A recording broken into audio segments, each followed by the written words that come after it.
მოგესალმებით, მე ვარ ეკა კვაჭანტირაძე, წარმოგიდგენთ კურსს ქართული და ევროპული იდენტობა ისტორიულ რეტროსპექტივაში. დღეს გვაქვს დასკვნითი ლექცია, რომლის სათაურია ქართული და ევროპული იდენტობა და თანამედროვეობა. ნებისმიერი ერთობის იდენტობის განსაზღვრისა და შენარჩუნებისათვის არის გადამწყვეტი ფასეულობები. რადგან ფასეულობები ის ორიენტირია, რომელიც ეგზისტენციალურ საზრისს აძლევს საზოგადოებას. ეხმარება მას სწორი არჩევანის განსაზღვრასა და მართებული გადაწყვეტილებების მიღებაში. ფასეულობათა სისტემის გარეშე ადამიანს უბრალოდ არსებობა არ შეუძლია, მარტივი მიზეზის გამო, რადგან ფასეულობა აყალიბებს ჩვენს მსოფლმხედველობას, ყოფას, მსოფლახქმას, ცხოვრების კონცეფციას და საბოლოოდ სამყაროსადმი ჩვენს დამოკიდებულებას განსაზღვრავს. თანამედროვე გლობალიზაციურ სამყაროში თავის გადასარჩენად ევროპული სახელმწიფოები და ზოგადადაც ეროვნული სახელმწიფოები იბრძვიან თვითდადგენის, თვითდამკვიდრებისა და თვითგანსაზღვრისათვის.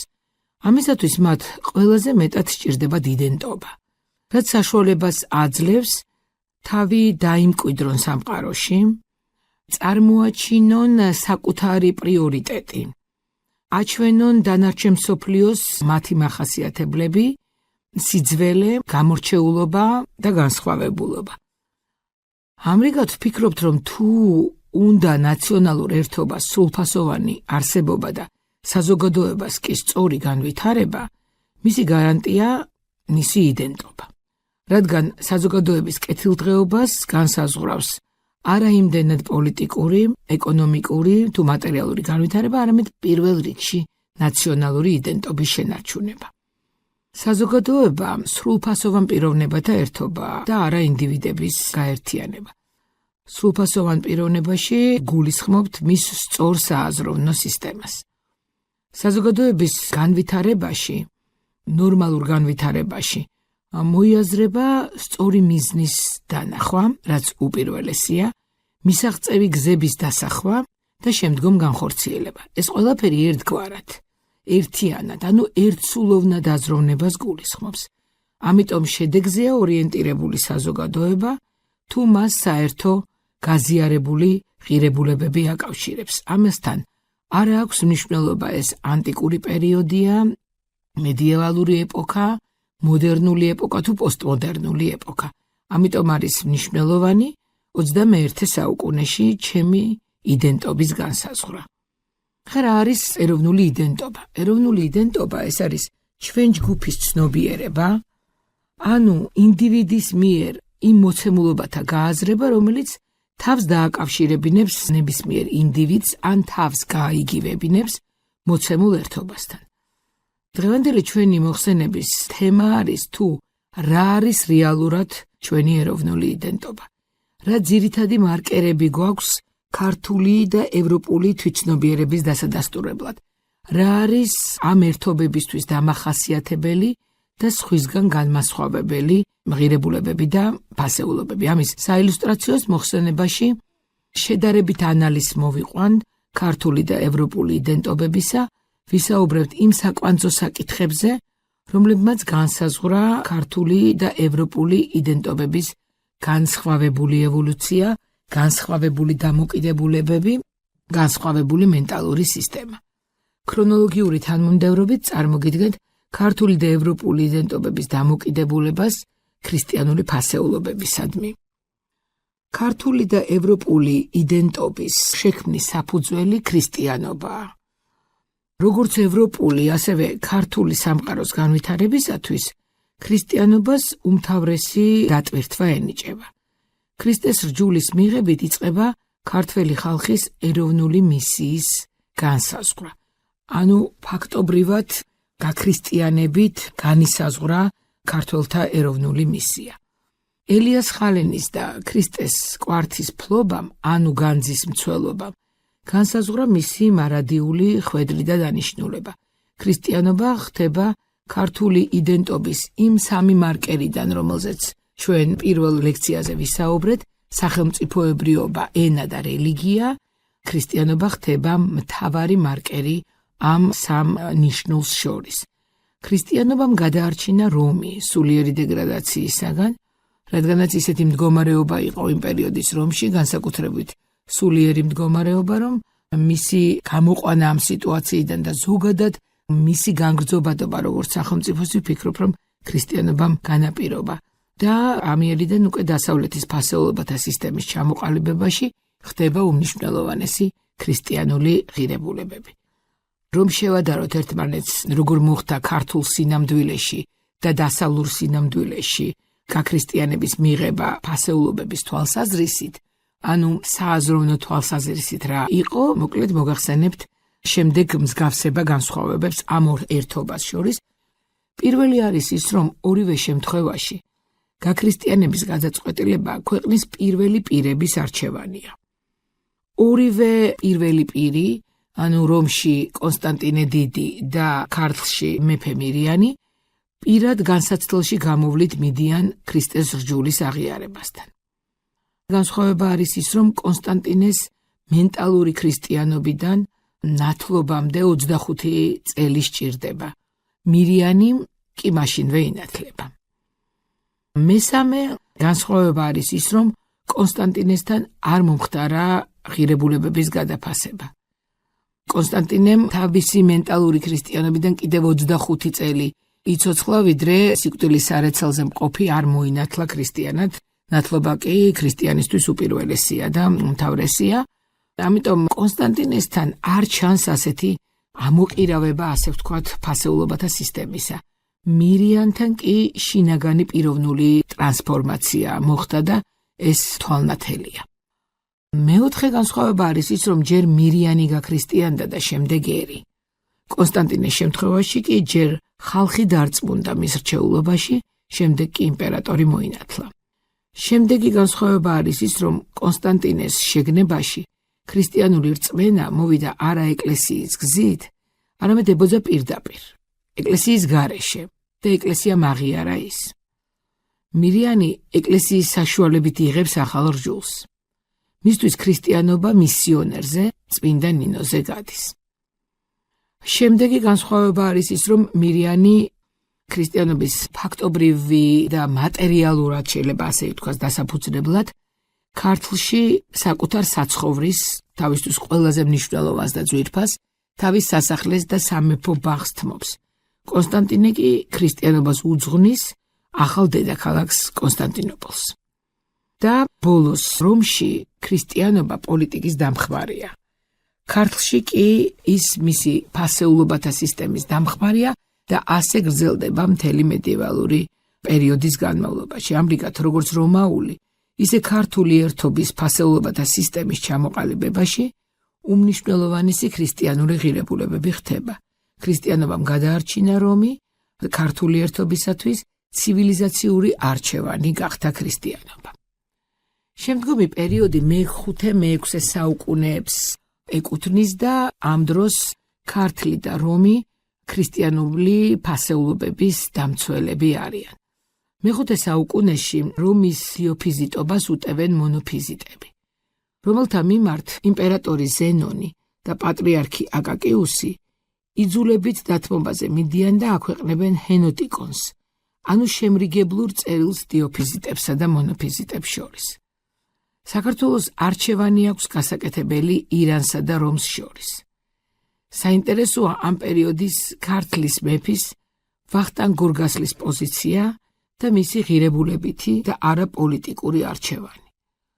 მიუხედავად ირანის პოლიტიკური სიძლიერისა, საქართველო ორიენტაციას რომზე აკეთებს.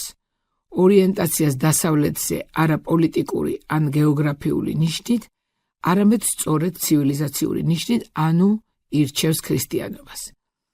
ბიზანტიის დიოფიზიტობა გადამწყვეტია საქართველოსთვის, ამიტომ უერთდება ის ჰენოტიკონს. ქართლი მოიპოვებს ეკლესიურ დამოუკიდებლობას ანტიოქიის საპატრიარქოსაგან და მას ავტოკეფალია ენიჭება ბიზანტიისაგან, სწორედ იმ მხარდაჭერის თუ დამსახურების გამო, რომელიც აქვს მას ბიზანტიასთან მიმართებაში. ვახტანგი ერის პოლიტიკურ ლიდერზე მეტად ერის მსახურია. მას გადაწყვეტილი აქვს ღირებულებითი არჩევანით წარუძღვეს ქვეყანას და არა პოლიტიკურით. დასავლეთისაგან მას არ სურს პოლიტიკური კეთილდღეობა. თუ იქნებოდა კეთილდღეობა მისთვის პრიორიტეტი, ამ შემთხვევაში მარტივად უფრო ძლიერ აღმოსავლეთს დაუკავშირდებოდა. ვახტანგის მიზანი ეს არ არის. ვახტანგის მთავარი მიზანია არ მოწყდეს საკუთარი ერთობის ფასეულობათა სისტემის იმ ღერძს, რომლის გარშემო უნდა ვითარდებოდეს ქვეყანა. არჩევანი ირანზე ნაკლებად პრობლემური და პოლიტიკურად გამართლებულია. ბიზანტიის არჩევის შემთხვევაში გამართლებული ღირებულებითი არჩევანი იქნება. ისმის შეკითხვა რა დააკლდება ამ ქვეყანას პოლიტიკური არჩევანის შემთხვევაში. ქართულ ერთობას აქვს მცხეთის მიწაში დავანებული განძი. ამ განძის მცველობა სრულად აქვს გაცნობიერებელი ვახტანგს. მისთვის ამოსავალი ამ ქრისტიანული ღირებულებების დაცვაა. ირანთან კავშირით ამ განძის მოვლა კითხვის ნიშნის ქვეშ დადგება. ამ ღირებულების ამღიარებელია რომი, რომელსაც ქართთან ერთად შეუძლია მისი დაცვა. ეს სიწმინდე ჩვენ არ გვიპოვია. ის მოგვეცა და მენტალური ყურადღება სჭირდება მას.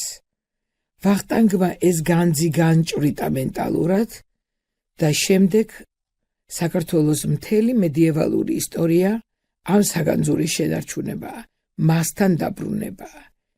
მასთან კონტაქტით ერთობა არ წყდება იმ სააზროვნო ფორმას, რომელიც განსაზღვრავს მის უმთავრეს ფასეულობებს. თანამედროვე თვალსაჩინარიდან ვახტანგის ეს ნაბიჯი არ იქნება გამართლებული. მარტივად, რადგან პოლიტიკურ დივიდენდებს ვერ მოიტანს. ჩვენ დღეს გვთავაზობენ არჩევანს მხოლოდ პოლიტიკური ნიშნით. ეს არ ნიშნავს იმას, რომ ვახტანგს გადაწყვეტილებების მიღებისას პოლიტიკური ინტერესები არ ქონია, მაგრამ აქ პრიორიტეტებზეა საუბარი. თუ რა ფასეულობები ჰქონდა ქართულ ერთობას მეხუთე საუკუნეში და რა აქვს მას ახლა. თანამედროვე საზოგადოების სააზროვნო სისტემა სხვაგვარადაა მოწყობილი, რომლის საფუძველი ყოველთვის პოლიტიკური კეთილდღეობაა. მას არა ისტორიულად დადასტურებული ფასეულობითი მარკერები ასაზრდოებს, არამედ ფსევდოღირებულებები. დღეს ჩვენ დავიწყებული გვაქვს, არ ვითვალისწინებთ ქართული სამყაროს ისტორიულ მენტალურ სისტემას, რომლის საძირკველს ქრისტიანობა წარმოადგენდა. პროდასავლური კურსის მიმდევარია აგრეთვე დასავლურ ქართული სამეფო ლაზიკაც, ისევე როგორც აღმოსავლურ ქართული სამეფო ქართლიც.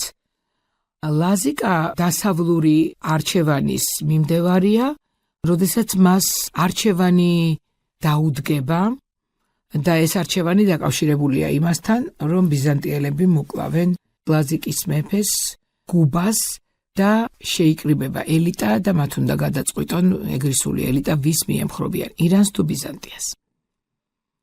ძალიან რთულად, მაგრამ ეგრისი ირჩევს მეფის მკვლელ ბიზანტიას, მხოლოდ იმიტომ, რომ ბიზანტია ქრისტიანია და ეს უმთავრესია ქართული იდენტობის შენარჩუნებისათვის. ამრიგად მე-6 საუკუნეში საქართველოს კლავინდებურად პროდასავლური, ანუ პროქრისტიანული კურსი აქვს. ქრისტიანული ფასეულობების ამღიარებელია. ქართული და ევროპული გაერთიანება, ზოგადად როგორც შედგა ევროპა და საქართველო, ქრისტიანული ერთობის მნიშვნელობით ყალიბდება ორივე მათგანი. მე-7 საუკუნიდან იწყება ევროპის ქრისტიანიზაციის პროცესი.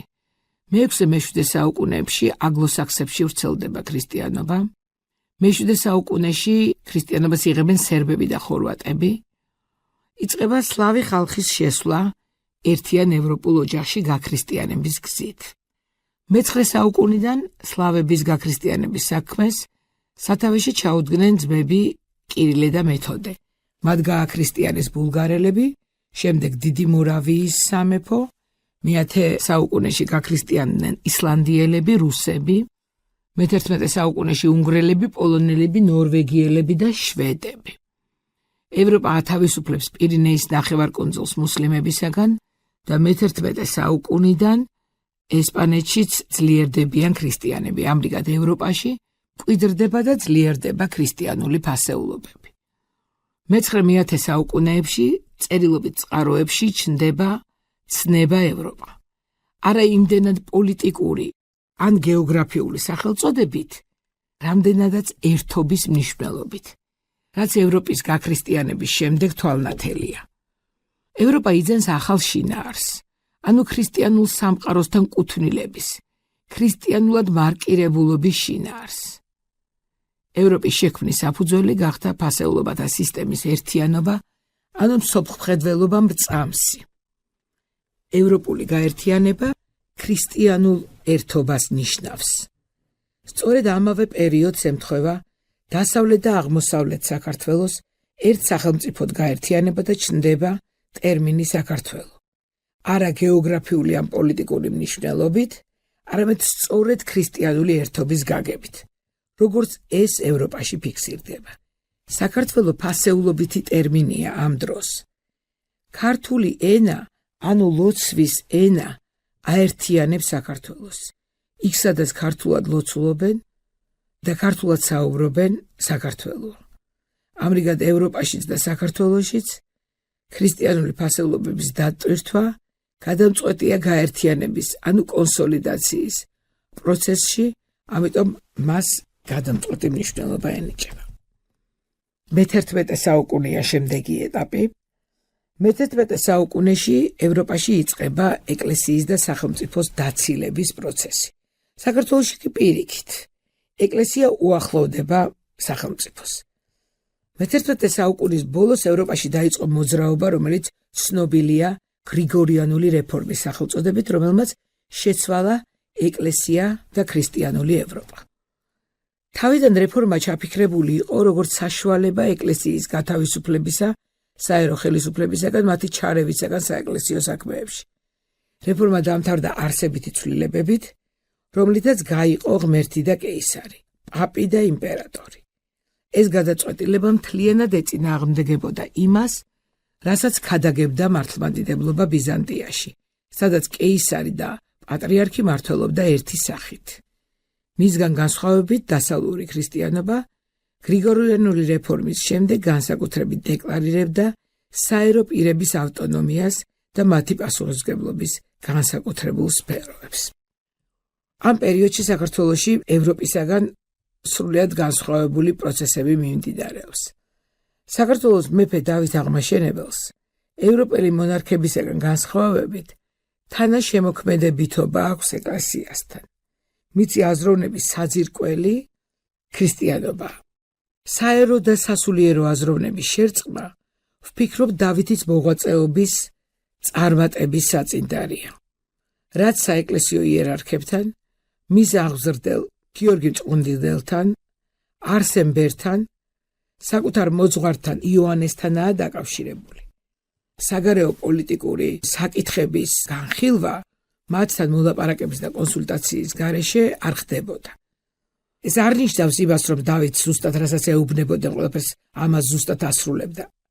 არამედ აქ მნიშვნელოვანი იყო ერთი მომენტი, რომ მეფის პოლიტიკურ ალღოსთან ერთად სისწორის გარანტი ამ გადაწყვეტილებისა საეკლესიო მოღვაწეთა ღვთივგანურძნობილი აზროვნება იყო. დავითი ცდილობს საეკლესიო იერარქები დიდი დოზით ჩართოს სახელმწიფო მმართველობაში, ამისათვის აერთიანებს ის ორ თანამდებობას, მწიგნობართუხუცესის და ჭყონდიდელის, ანუ აერთიანებს საეკლესიო და საერო ხელისუფლებას. მისი მფლობელი აუცილებლად ბერი უნდა იყოს. ის ხდება მეფის შემდეგ მეორე პირი, აღმასრულებელი შტოს ხელმძღვანელი, ანუ აი დღევანდელი გაგებით პრემიერ-მინისტრი. დავითს ცოცხალი კავშირი აქვს ღმერთთან. დავითის დროს უფალი მეფობს, დავითი კი მსახურებს. დავითი აშენებს ძლიერ საზოგადოებას. ამრიგად, თუ ამ პერიოდის ევროპაში მიდის პროცესი ეკლესიის დაცილებისა, გამოყოფისა სახელმწიფოსაგან, საქართველოში ეკლესია უახლოვდება სახელმწიფოს. საეკლესიო პირები გადამწყვეტ როლს თამაშობენ საერო ცხოვრებაში. ხდება საერო და სასულიერო აზროვნების შერწყმა.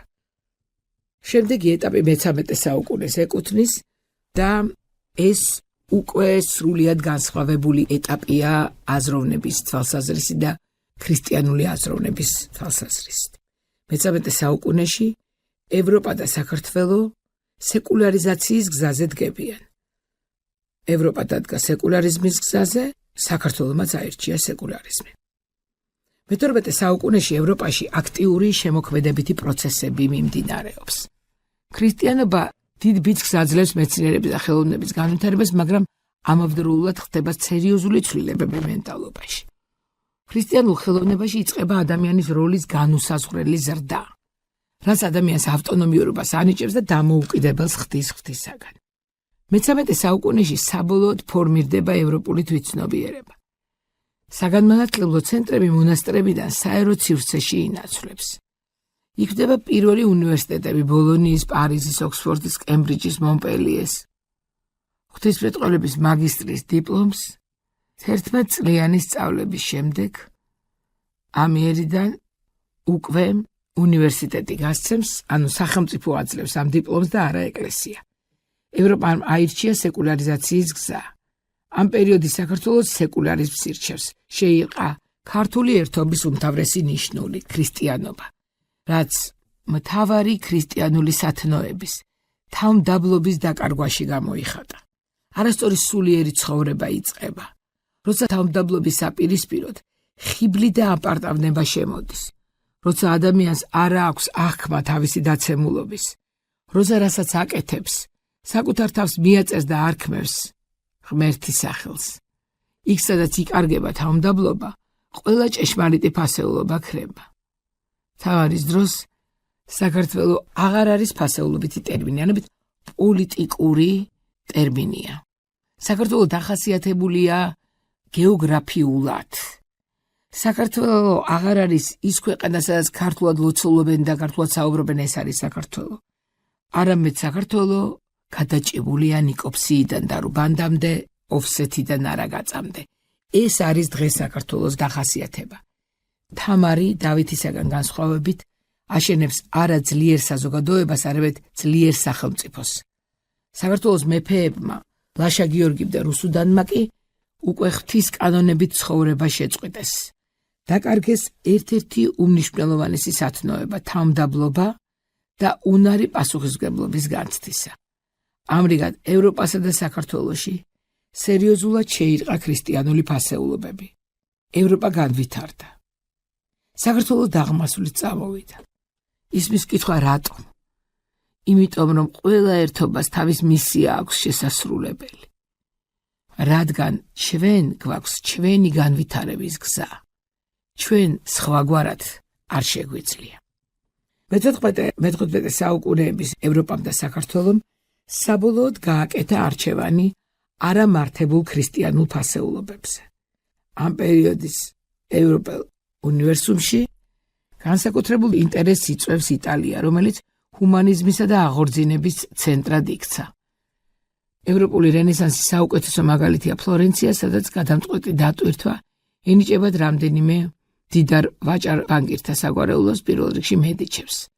აღორძინების პერიოდის ფილოსოფიამ ჰუმანიზმმა თეოცენტრიზმი, ანთროპოცენტრიზმი ჩაანაცვლა. ანუ ადამიანი ღმერთზე მაღლა დააყენა და სამყაროს ცენტრად აქცია. რენესანსმა შეცვალა აზროვნების საზომი. აქამდე ევროპაში საზომი იყო ქრისტე, ამიერიდან ადამიანი განასახიერებს ღმერთის სრულყოფილ სახეს. ადამიანი აღარ არის ღვთის ხატება. მას ყველაფრის განხორციელება საკუთარი ძალებით შეუძლია ღმერთის გარეშე. ადამიანი აკერპებს საკუთარ თავს და წარმართობაში გადადის. რენესანსში ადამიანის ცოდვილობის განცდა დაიკარგა.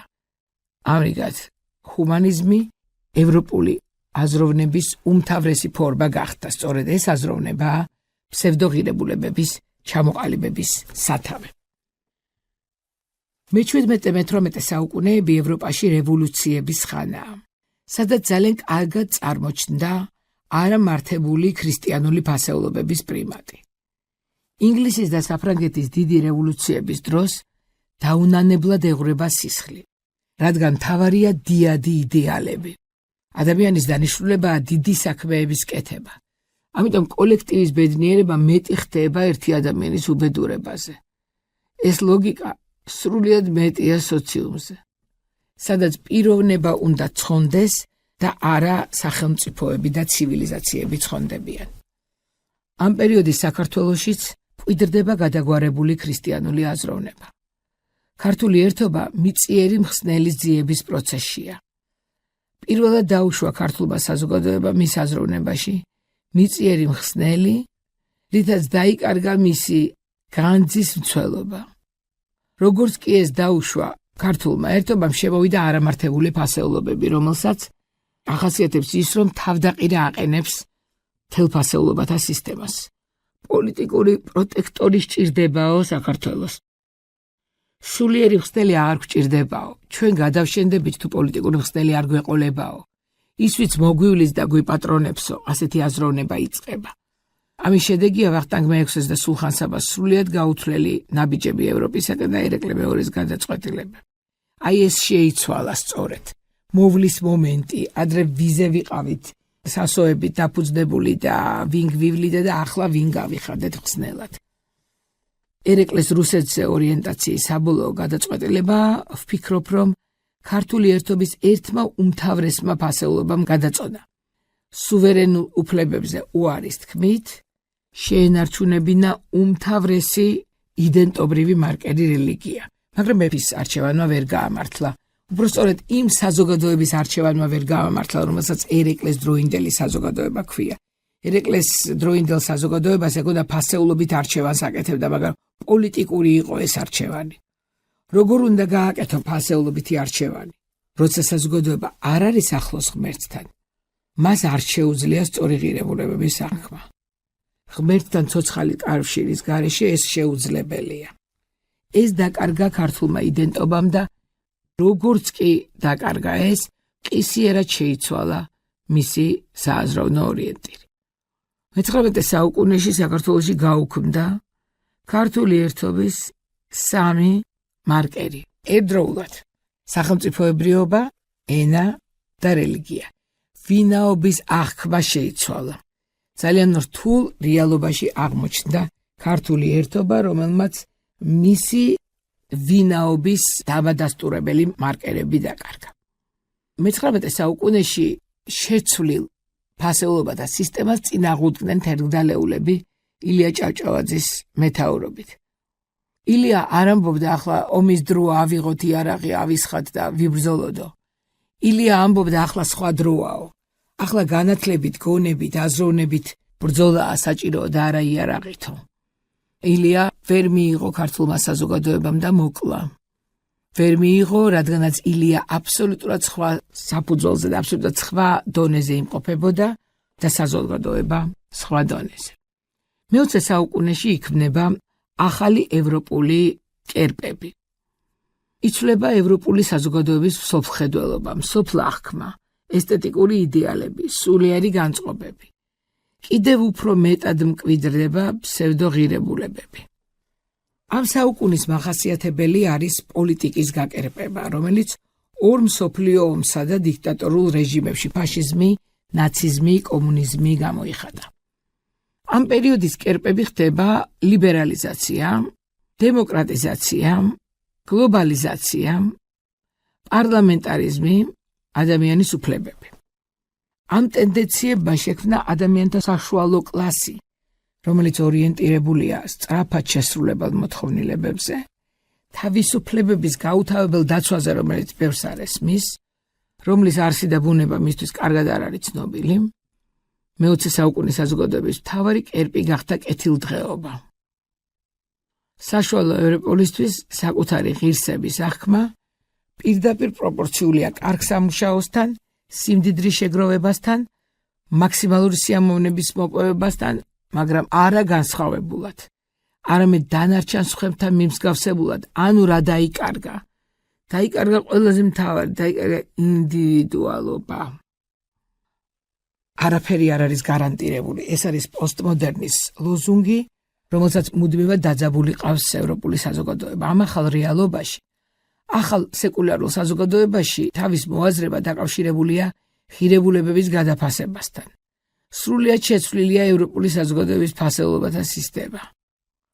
ხდება ქრისტიანული მორალისაგან კიდევ უფრო მეტად დაშორიშორება და განცხადება ფასეულობების არსაჭიროებისა. ქართული ერთობა ამ პერიოდში სრულად მოწყდა ევროპაში მიმდინარე ინტელექტუალურ შემოქმედებას. მაგრამ რაც ყველაზე რთული და რაც ყველაზე მთავარია, ის მოწყდა საკუთარი მეზძიების პროცესს. გაწყვიტა შინაგანი კონტაქტი საკუთარ თავთან, ძირითად ფასეულობებთან, რაც ვფიქრობს დღემდე გრძელდება. 21 საუკუნეში მოხდა უდიდესი ტექნოლოგიური ცვლილებები და ამის ფონზე კაცობრიობას გონია, რომ დაიმორჩილა ბუნება. გაიმარჯვა ბუნებაზე, მაგრამ ადამიანურ ბუნებაზე ვერ გაიმარჯვა. კიდევ უფრო მეტად გაკერპდა პოლიტიკა, რომელიც საჭიროა იმისათვის, რომ დედამიწა არ გადაიქცეს ჯოჯოხეთად ცხადია საჭირო ამისათვის, მაგრამ არც სამოთხის აშენებაა შესაძლებელი. თანამედროვე ადამიანს სამოთხეს სთავაზობენ დედამიწაზე, მაგრამ სამოთხე დედამიწაზე არ არის. ადამიანი დაცემულია და მას აუცილებლად სჭირდება ღმერთი. ამრიგად რომ შევაჯამოთ ჩვენი დღევანდელი ლექცია, ესე ძალიან მოკლედ ჩამოვაყალიბებ ზოგადად დასკვნას. თანამედროვე გლობალურ სამყაროში ეროვნულ ერთობათა იდენტობა დარღვეულია. ადამიანებმა დაკარგეს ფუნქცია. ვერ ხვდებიან რატომ ცხოვრობენ. ეს ასია მთელ მსოფლიოში და ასია ჩვენშიც. ყველა ადამიანს ისევე როგორც ყველა ერთობას თავისი მისია აქვს შესასრულებელი. ერთობის ეროვნული თვითცნობიერების, ანუ იდენტობის ჩამოყალიბება მხოლოდ მისი ფუნქციის გააზრებით არის შესაძლებელი. ანუ იმ მოვალეობათა გაცნობიერებით, რაც მათ თავის მისიას შეასრულებინებს. დღეს ქართული საზოგადოება კრიზისშია. მას ვერ განუსაზღვრავს რა არის მისი სწორი განვითარების მოდელი. ჩვენ იქ ვართ გაჩერებული, რასაც ილია გვეუბნებოდა, რასაც ილია თვლიდა ერთობის იდენტობის აღდგენის აუცილებელ პირობად. ჩვენის დაცემულის ვინაობის აღდგენა. ჩვენს მოხსენებაში წარმოგიდგინეთ ქართული და ევროპული იდენტობის ევოლუცია და თუ კი შევძელი დამენახვებინა თქვენთვის, როცა საქართველო იცავდა სწორ ღირებულებებს, ის წარმატებული იყო. როცა არა, პირიქით სუსტდებოდა. სხვა ვითარება, სხვა დინამიკა დაფიქსირდა ევროპის მაგალითზე, იმიტომ რომ ჩვენ გვაქვს ჩვენი განვითარების გზა. ჩვენ არ გამოგვივა დაკოპირება. თანამედროვე რეალობაში საზოგადოებას აქვს განსაკუთრებული როლი ხაზგასმის აღნიშვნა. ყოველთვის ჰქონდა საზოგადოებას განსაკუთრებული როლი, მაგრამ ახლა ამ თანამედროვე რეალობაში განსაკუთრებულია მისი როლი საზოგადოებას, როგორც პიროვნებათა ერთობას და არა ინდივიდთა ერთობას, რადგან საზოგადოება არის ერთობის ფასეულობათა სისტემის მდგრადობის გარანტი. ჯანსაღია საზოგადოება, როცა ჯანსაღი თავისუფალი პიროვნებებისაგან, ანუ აზროვნებით ჯანსაღი პიროვნებებისაგან შედგება. რაც სხვა არაფერს გულისხმობს, თუ არა თითეული ადამიანის ღმერთთან მიმსგავსების მცდელობას, ანუ საკუთარი თავისათვის იმ მოცემულობების აღსრულებას და იმ მოცემულობების გააზრებას, რაც აუცილებელი არის. საზოგადოების მოდელი სწორედ რომ არის ქრისტიანული მოდელი. საზოგადოება შეიძლება შევადაროთ პოლიფონიურ მუსიკას, ან მომღერალთან გუნდს, სადაც არც ერთი ხმა არ იკარგება და ამავე დროს ეს არის ერთიანი, მთლიანი.